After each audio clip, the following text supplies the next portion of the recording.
Welcome back to the channel. I'm James, the Stoic, and today we're diving deep into a topic that many of us have silently wondered about. The subtle, sometimes perplexing signs that someone might dislike you. Before we jump in, let me be clear. This isn't about fueling paranoia or bitterness. It's about understanding human behavior and learning how to maintain your inner peace, no matter what's happening around you. So grab a cup of coffee, get comfortable, and let's explore these 7 signs together. In Stoic philosophy, we learn that while we can't control what others think or do, we can control our responses. Marcus Aurelius reminds us, "You have power over your mind, not outside events. Realize this, and you will find strength." Today, we're using that wisdom to decode some of the less obvious signals in our daily interactions. Whether you're at work, with friends, or even among family, recognizing these cues can help you navigate relationships with clarity and calm. Sign 1. The cold demeanor and lingering indifference. There's a certain energy that people give off when they genuinely like you. It's warm, engaging, and inviting. But when someone harbors dislike toward you, the opposite happens. Their demeanor turns cold, their attitude indifferent, and their engagement minimal. It's not always overt, but the signs are there. Subtle, lingering, and persistent. You notice it in their body language first. Their posture stiffens when you're around. Their eyes rarely meet yours, or if they do, it's fleeting and hollow, lacking the natural warmth that comes with genuine interaction. When speaking, their tone is flat, devoid of enthusiasm, as if every word is a task rather than a choice. There's no effort to build rapport, just short, clipped responses designed to end the conversation as soon as possible. And then there's the silence, the kind that lingers just a second too long, the kind that tells you they'd rather not be having this conversation. They don't ask follow-up questions, don't engage with your stories, don't laugh at your jokes, not even out of courtesy. Instead, there's a heavy stillness, a disengagement that leaves you feeling like an unwelcome guest in a space you didn't realize you were intruding upon. Their indifference isn't accidental, it's calculated. You might notice how their interactions with others are different. They light up around some people, their conversations are fluid, their engagement natural. But with you, it's as if a switch has been flipped. The effort is minimal, the enthusiasm non-existent. Even in group settings, they make sure to acknowledge others while subtly excluding you. It's not an obvious slight, but it's enough to be felt. Then there's the energy shift when you enter a room. A casual, lively discussion suddenly loses its momentum. They become more reserved, more distant, as if your presence alone disrupts their comfort. It's not always about outright hostility. It's the absence of warmth, the lack of inclusion, the unwillingness to connect on even the simplest of levels. And if you test the waters, maybe by trying to initiate a deeper conversation or making an effort to break the ice, you're met with resistance. Their answers remain surface level, their engagement reluctant, and they offer no bridges to keep the conversation flowing. It's a passive wall, one built not with words, but with a mission. They don't need to be rude, they just need to do nothing at all. Indifference is powerful. It sends a stronger message than outright dislike ever could. Actions speak louder than words, and when someone consistently shows you that your presence doesn't matter to them, believe it. Whether it's in the lack of effort, the dismissive body language, or the general coldness in their demeanor, their silence and disengagement are telling you everything you need to know. Sign 2. Dismissive body language and avoidance cues. Ever felt like someone is just not into the conversation?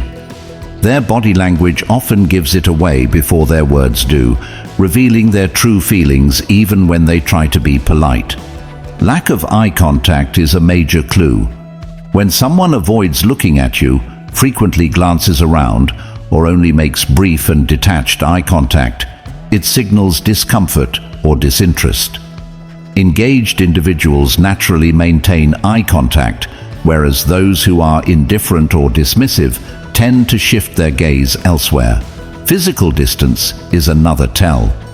If a person subtly leans away, positions their body at an angle rather than facing you directly, or even steps back when you approach, it's a clear avoidance cue. In group settings, they might consistently sit or stand far from you, choosing to engage with others instead. Closed-off posture speaks volumes. Crossed arms, turning their torso away, or placing objects like a bag, drink, or even another person between you creates a subconscious barrier. Open posture invites connection, while closed-off posture suggests withdrawal or discomfort. Fidgeting or restless gestures can indicate impatience.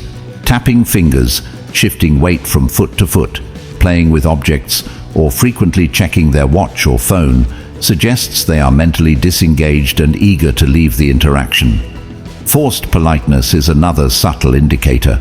While they may respond with short answers, nod along or smile slightly, these gestures lack genuine warmth. Their responses might feel robotic or superficial rather than natural and engaged.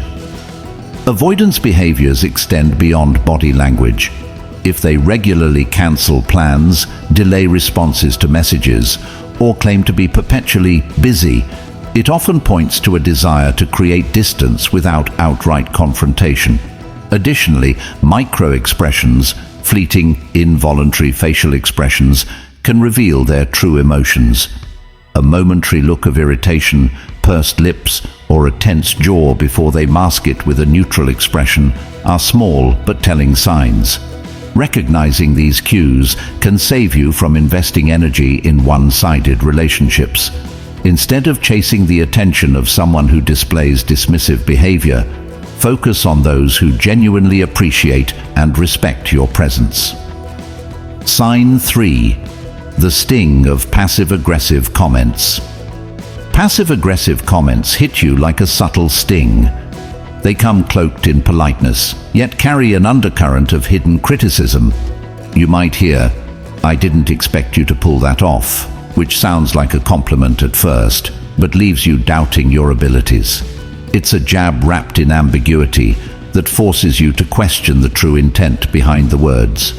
What makes these comments especially painful is that they offer no clear explanation or feedback. Instead of a direct critique, you're left deciphering a message that feels more like an insult than sincere advice. In American culture, where clear and honest communication is valued, this style of speaking can feel both confusing and demoralizing. Passive-aggressive remarks often arise from someone's reluctance to express genuine emotions. By hiding behind subtle digs and sarcasm, they avoid direct conflict while still letting you know something is off. The real damage, however, is how these comments plant seeds of doubt. Instead of feeling empowered to improve or learn, you're left second-guessing yourself and your abilities. The best defense is to recognize that these remarks reflect the speaker's own discomfort with confrontation rather than a truth about you. When you encounter a passive-aggressive comment, take a moment to process it and remind yourself that the hidden message says far more about the speaker than it does about your worth. In essence, while the sting of these comments may linger, their true power can be neutralized by maintaining self-confidence and not internalizing the ambiguity. Understanding this subtle form of communication helps you navigate these situations with clarity, ensuring that you don't let a few veiled insults chip away at your self-esteem. Sign 4. The echo of unwilling communication. Communication is the bridge between people, but what happens when that bridge starts to crumble? When someone's responses feel forced, indifferent, or simply absent, it's a telling sign they may not value the connection as much as you do. You send a message, and hours, sometimes days, go by before you get a short, lackluster reply. Good. Fine.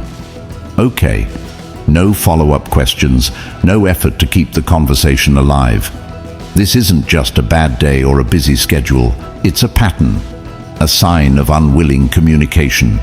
In person, it's even more obvious. Their body language is closed off, their tone is flat, and they respond with the bare minimum. You share something meaningful, and they barely react. Meanwhile, with others, they're animated, engaged, and responsive.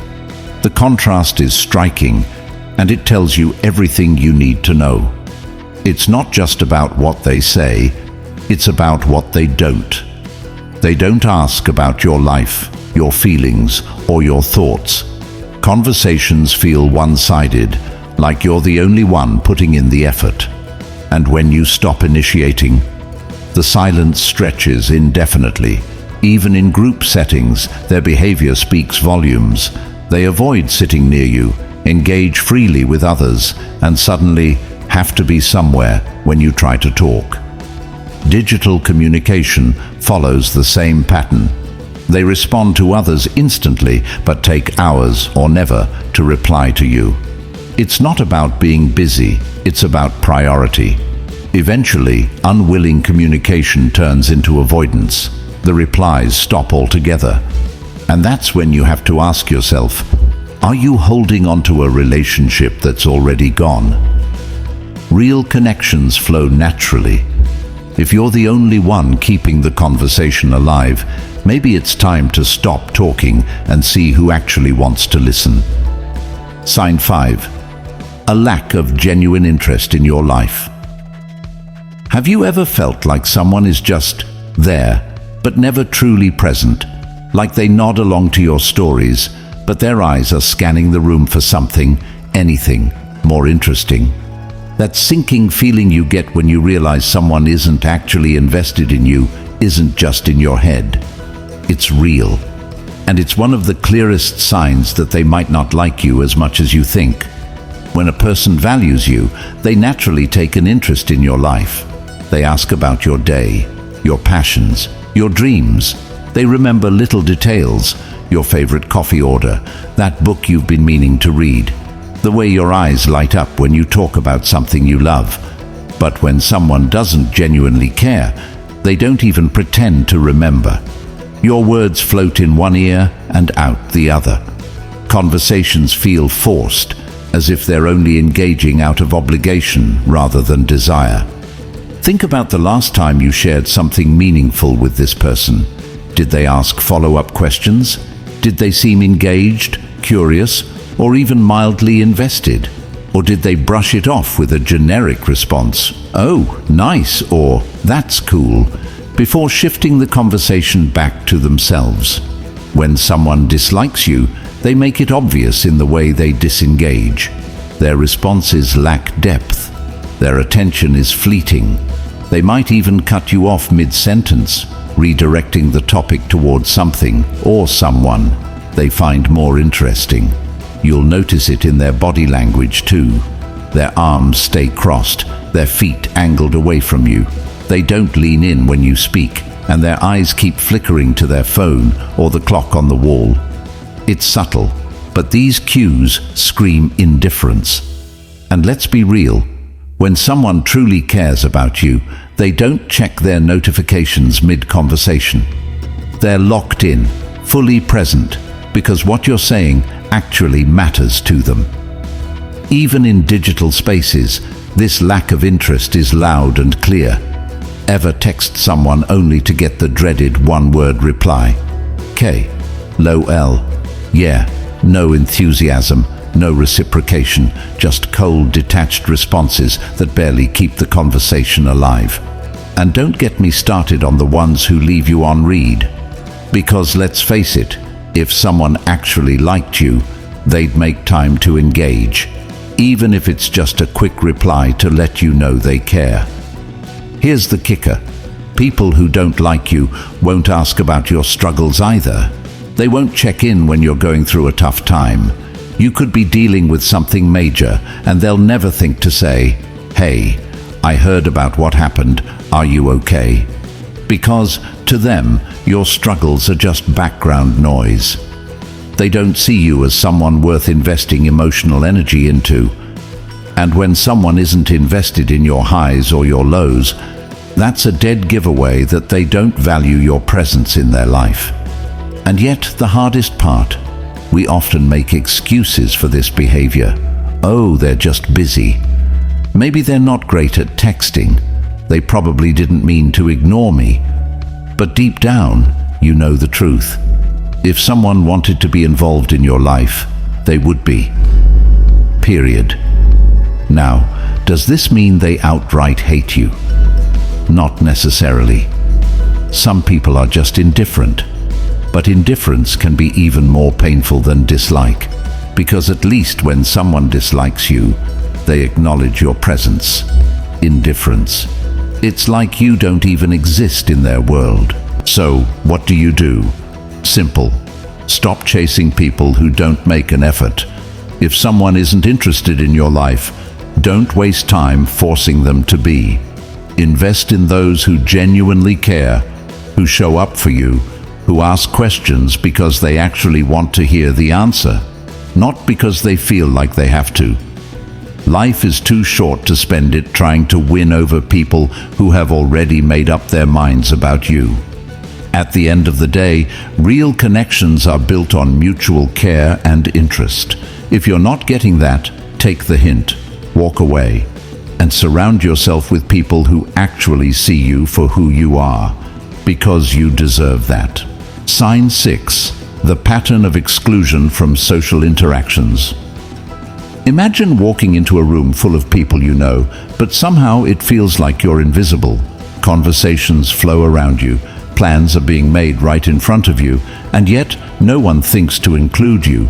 This isn't just a coincidence, it's a pattern. And patterns, my friend, are the clearest indicators of human behavior. When someone dislikes you, they won't necessarily say it outright. Instead, they'll let their actions speak. One of the most subtle yet painful ways they do this is by systematically excluding you from social interactions. It might start small. Maybe they forget to invite you to a group dinner or a casual hangout. At first, you might brush it off, but then it happens again and again, until one day you realize you're on the outside looking in. Exclusion doesn't always have to be obvious.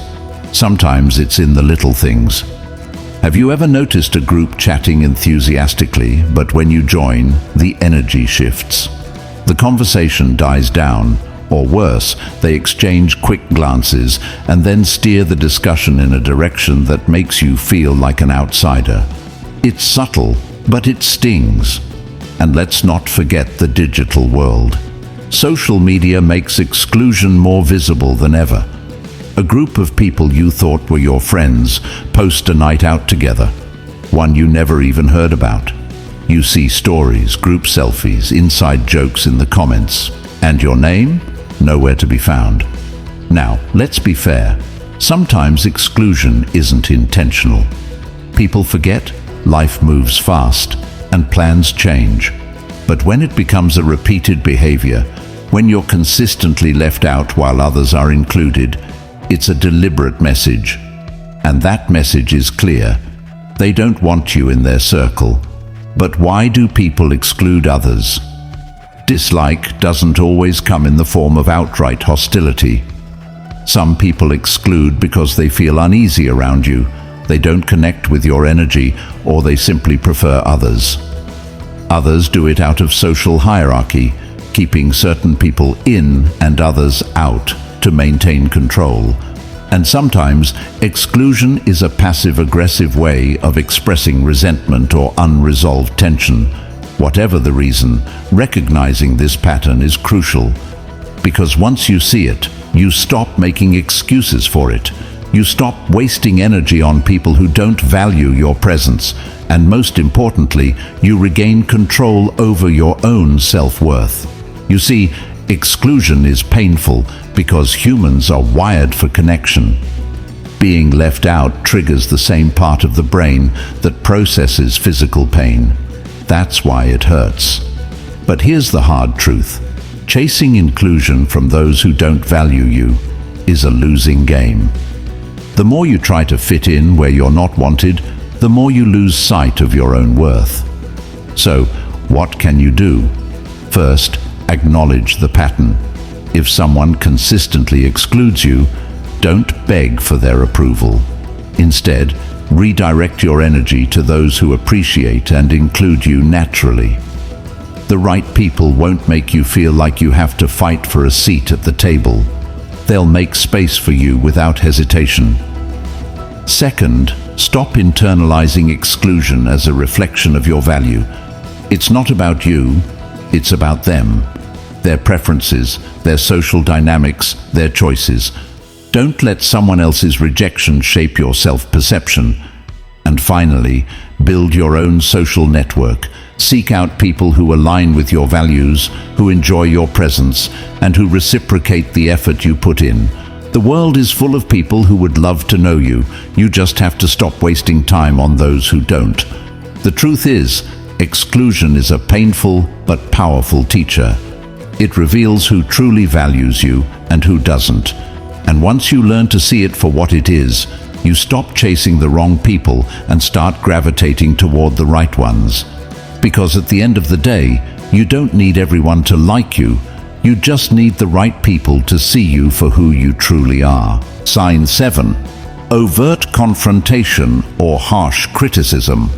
When someone dislikes you, it's not always about the subtle avoidance or coldness we talked about earlier.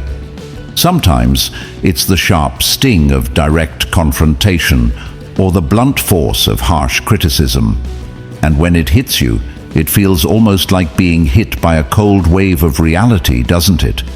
The person isn't hiding their feelings anymore. They're letting you know exactly what they think in a very direct and often brutal way. Now, here's the thing. People don't always confront you or criticize you unless they've reached a certain emotional threshold. When they feel resentment or dislike towards you, they might start to vocalize it. This isn't the kind of criticism that's constructive, helpful, or about giving you feedback. Oh no, this is the kind of criticism that cuts deep. It's meant to hurt, to make a point, or to make themselves feel better by bringing you down a notch. You might have noticed it before, someone suddenly pointing out your flaws in a very aggressive or exaggerated manner. It might be the way they mention your choices, your actions, or even the smallest things that they never cared about before. The more they dislike you, the more they'll search for your faults and expose them in the harshest ways possible. But what's more striking is that this criticism doesn't always come from a place of concern or care for you. It's coming from a place of frustration or resentment. This kind of confrontation can feel like a gut punch. You'll be taken aback, questioning how things shifted from normal conversation to this unexpectedly harsh exchange. This might come in the form of a comment that feels personal, not just a simple critique. It could even be about your appearance, your behavior, or the way you speak. It's the kind of criticism that stings because it's designed to do so. And let's not forget how they approach the confrontation. They're not looking to have a calm discussion or a reasoned argument. Instead, they might come at you aggressively, talking over you, making you feel like you have to defend yourself constantly. They might interrupt, invalidate your thoughts, or even belittle your feelings. It's as if they've already decided they're not going to tolerate you, and now it's time to let you know. But here's something really important to remember. Overt confrontation and harsh criticism, especially when it comes out of nowhere or isn't earned, is a clear sign of underlying feelings of dislike or resentment. They're not confronting you to make things better. They're confronting you to express their dissatisfaction or to put you down. In a healthy relationship, whether it's personal, professional, or just a casual interaction, disagreements happen. Criticism is offered in a constructive way, with the intent to help. But in this scenario, when someone dislikes you, the criticism is harsh, unproductive, and leaves you feeling drained or disrespected. So, why does this happen? It's not about you being perfect or even deserving of that treatment. It's often a reflection of the other person's emotional state. When they don't like you, they may feel entitled to tear you down, thinking it'll somehow elevate their own position. But here's the key. It says more about their internal issues than it does about you.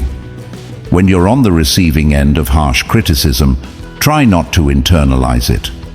Their words, though painful, are not always a reflection of your true self. They're often a mirror of their own frustrations, jealousy, or insecurities. And it's important to remind yourself that you don't need to absorb every harsh word thrown at you.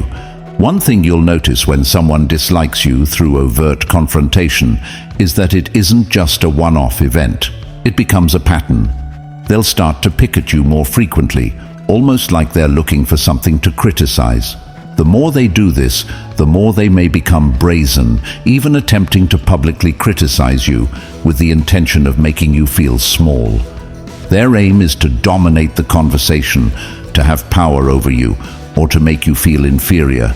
This isn't a battle of logic or reason, it's about control.